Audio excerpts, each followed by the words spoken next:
¿Ya? Tenemos entonces biomoléculas inorgánicas y tenemos biomoléculas orgánicas. Biomoléculas inorgánicas, como les dije, tenemos aquí el agua, tenemos algunos aniones y algunos cationes.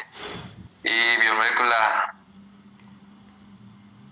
inorgánicas, tenemos azúcares, lípidos, grasas, proteínas, ácidos nucleicos, metabólicos, intermedios. Entre los azúcares tenemos la glucosa, que es algo que la mayoría de nosotros consumimos, bueno, todos consumimos, ¿no? A través de los carbohidratos, en los panes, las harinas, los lípidos o grasas, en las mantequillas, aceites, las proteínas en huevo, carne de res. Las biomoléculas pueden ser también clasificadas de acuerdo con su grado de complejidad. Tenemos aquellas que son precursores, como el agua y el óxido de carbono, intermedios metabólicos, como el piruvato y el citrato, o unidades estructurales, como los monosacáridos, ácidos grasos, aminoácidos y nucleótidos. También aquellas que son macromoléculas, que son ya unidades estructurales un poco más complejas. Uniones de monosacáridos forman los polisacáridos, o uniones de ácidos grasos, que era lo que mencioné antes, forman las grasas. Uniones de aminoácidos forman las proteínas. Y si hablamos de unas unidades un poco más complejas, uniones de polisacáridos o uniones de proteínas pueden formar membranas o lípidos, estructuras más complejas que se encuentran a nivel celular.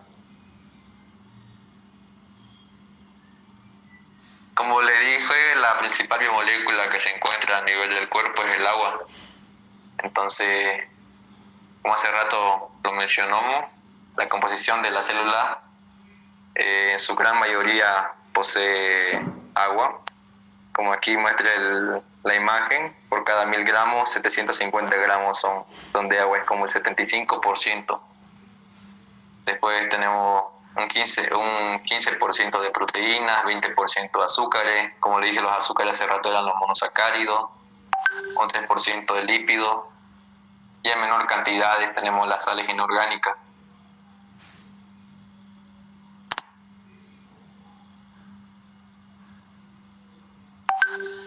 Bueno, vamos con los organelles celulares.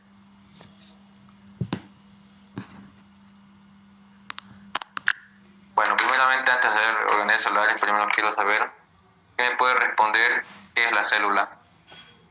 Roberto, por favor, dígame qué es la célula. Sí, que mal no recuerdo, la célula, la unidad básica, anatómica y fisiológica de todo ser vivo. Ya, buena respuesta. Ya. Continuamos con lo que prosigue. El núcleo es el organelo más pequeño dentro de la célula. Está rodeado por una membrana doble llamada membrana nuclear. Dice, la misma posee algunos poros o aberturas a través de las cuales algunas moléculas pasan desde el núcleo hasta el citoplasma y viceversa. Ahí en la imagen pueden ver donde dice poro nuclear, esos son los poros de los que habla. Esto lo que están viendo en la imagen es el núcleo dentro de la célula.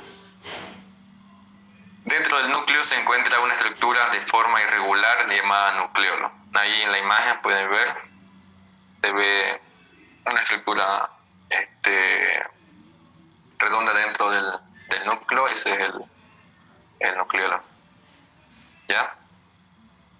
Dentro del nucleolo se forma y se almacena el ácido ribonucleico. El ácido nucleico muy importante para la síntesis de proteína. Este ácido ribonucleico es aquel como un maestro que le dice en qué forma tiene que ordenar los aminoácidos para formar las proteínas. En la clasificación de los organeles celulares tenemos dos, que son los organelos celulares membranosos y los estructurales. Entonces, los organeles membranosos tenemos la membrana plasmática, que es la que se encuentra rodeando la célula, la mitocondria, el retículo endoplasmático liso, el retículo endoplasmático rugoso, las lisosimas, las vacuolas, entre las más importantes. Entre las estructuras celulares tenemos a la pared celular, el citoesqueleto, el aparato de Golgi, los ribosomas, el centriolo, ribosoma, nucleolo, lo voy a repetir, ribosoma,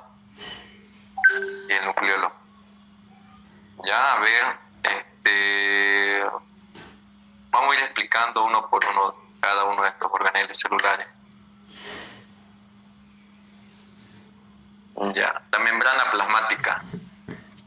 Esta está formada por una bicapa lipídica de fosfolípidos, proteínas y carbohidratos. Sus funciones son diversas, como es la compartimentalización celular, controla de manera selectiva la entrada y la salida selectiva de moléculas al interior de la célula.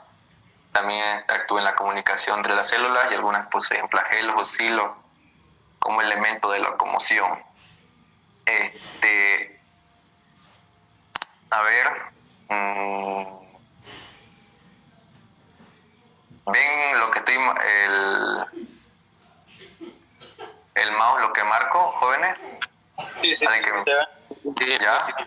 Ya, muy bien. Entonces, cuando se dice de bicapa lipídica, hablamos de esta capa, que es una, y esta es la otra capa. Ambas capas están formadas por lípidos, que es grasa prácticamente. Y cuando hablamos de fosfolípidos, es lo que se encuentra entre ambas capas. ¿Ya? Dice también proteínas. Aquí en esta forma, el color rojo, tenemos una proteína globular.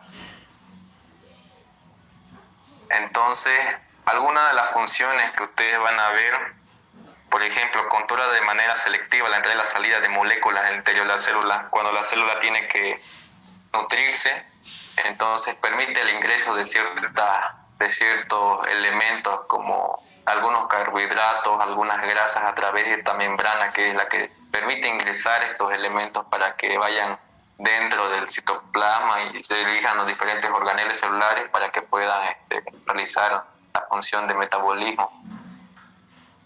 También dice comunicación entre células, y algunos poseen flagelos y cilios como elemento de locomoción. ¿Quién me puede avisar a ver qué célula tiene elemento de locomoción? Bueno, una de las células que se me vienen a la mente que tienen flagelos tenemos el ejemplo claro, los espermatozoides, pues. También tenemos lo que serían del sistema inmunológico, lo que tenía como macrófagos. Y muy buena referencia con respecto a los espermatozoides, que son los que tienen ese elemento de locomoción, a pesar de que son células. La señorita Daniela Escobar, ¿me escucha?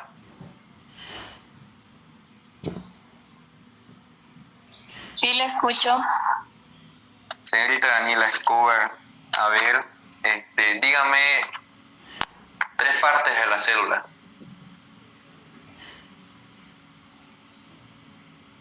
La célula se divide en 3 partes, que son la membrana, el citoplasma y el núcleo. Y dentro del núcleo se encuentra el nucleolo.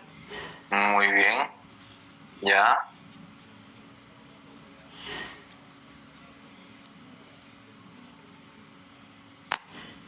El joven Jonathan Vilca Almendras. Sí, licenciado. Sí. Vamos a hablar de los bioelementos. ¿Cuáles son los 3 grupos de bioelementos que tenemos en el cuerpo? Los bioelementos se dividen en 3 grandes grupos, ¿no? Eran los elementos primarios, los elementos secundarios y los oligoelementos. Eso. ¿Ya? El joven John Suárez López, ¿me escucha? Buenos días, sí, lo escucho. Mencióneme 2 elementos primarios. Carbono y oxígeno. Muy bien.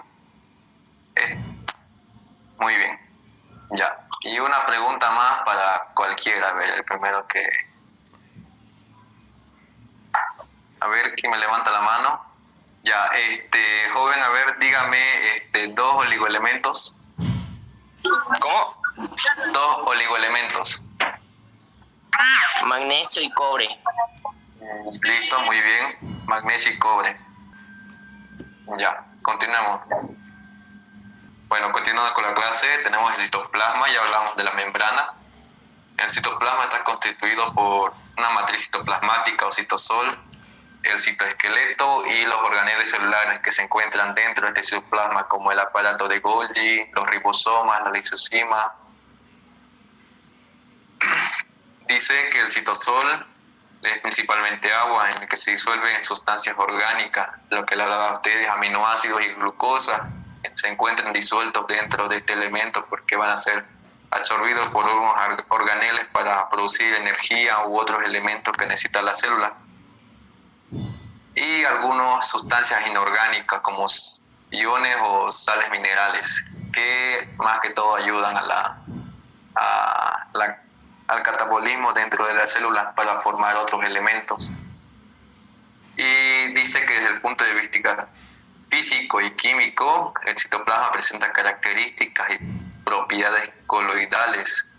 Esto quiere decir que dependiendo del estado en que se encuentre el citosol, puede desarrollar una u otra función. Habla de dos estados de citosol, que es un estado sólido y un estado en gel. Cuando el citosol que se encuentra en el citoplasma tiene un estado gel, permite que estos se encuentren, los organeles o las sustancias que se encuentran dentro de esta célula, se encuentran bastante separadas. Y menciona acá que es como cuando están preparando una gelatina, esta gelatina se encuentra acuosa. En cambio, cuando uno está en estado de gel, es como cuando vos metés la gelatina a la heladera y la sacás de la heladera, se encuentra solidificada. Entonces el citosol tiene esa función para poder fijar los organeles celulares o acercarlos a los organeles celulares.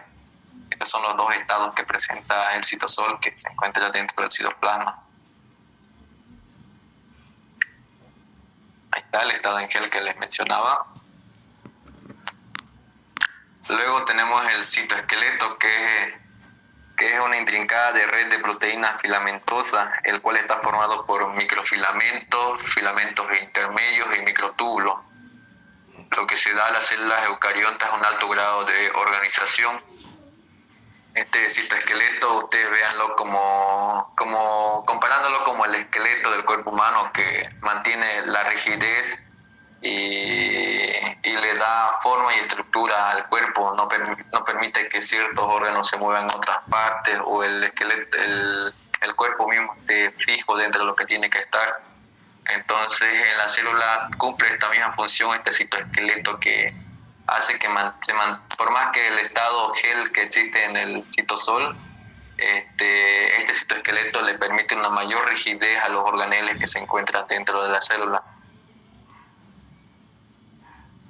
Y bueno, está formado, como dijo, por microfilamentos, filamentos intermedios y microtúbulos.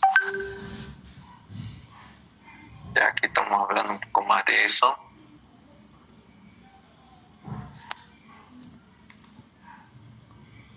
Vamos a ver esto porque es algo muy específico. Ya. El centrosoma. El centrosoma es exclusivo de las células animales y es el que está próximo al núcleo y es considerado como un centro organizador de los microtúbulos. Este consta de una zona interior donde aparece el diplosoma y cual está formado por dos centriolos dispuestos perpendicularmente entre sí, y cada centriolo consta por 9 grupos de microtúbulos. Bueno, y este cilindro que hablamos se mantiene gracias a unas proteínas, que es la adhesina, que unen los tripletes. Ya, pero no vamos a ir muy específico ahí. Bueno, hablemos ahora de los cilios. Estos cilios se encuentran, son estructuras móviles que surgen sobre la superficie celular, o sea, sobre la membrana, no se encuentran dentro. Su especialidad es la propulsión de moco y otras sustancias mediante oscilaciones rítmicas. Tenemos, por ejemplo, la ameba que tiene esa función de los cilios, o también células que se encuentran a nivel de la tráquea, que también tienen estas mismas funciones. en la tráquea de todos los seres vivos tenemos un tipo de células que poseen cilios, que cuando una persona tiene en la respiración ingresa algunas partículas extrañas, puede ser virus, bacterias, polvo o algún organismo extraño, entonces los cilios de las células traqueales liberan una cantidad excesiva de moco que va a atrapar estas sustancias extrañas, y ustedes cuando estornuden, o más que todo cuando estornudan, ustedes van a expulsar este moco. Entonces así esas sustancias extrañas quedan atrapadas en ese moco y no va a ingresar dentro de la célula. Por eso que cuando una persona está enferma, el aparato respiratorio produce excesivamente moco, justamente porque lo que hace es tratar de atrapar cualquier partícula vírica o bacteriana o de otro origen para que pueda ser expulsada. Obviamente no en su totalidad, pero es una función que biológica del cuerpo para contrarrestar el ingreso de ciertas partículas extrañas o enfermedades de su cuerpo. Pero los cilios no solamente se limitan al sistema respiratorio, también tenemos cilios en las células del intestino, que cumplen ya otro tipo de función, más función de absorción de los elementos que ustedes consumen, carbohidratos, proteínas, lípidos.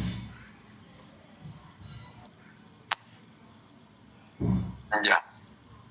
Otro de los organeles celulares que tenemos es el retículo endoplasmático.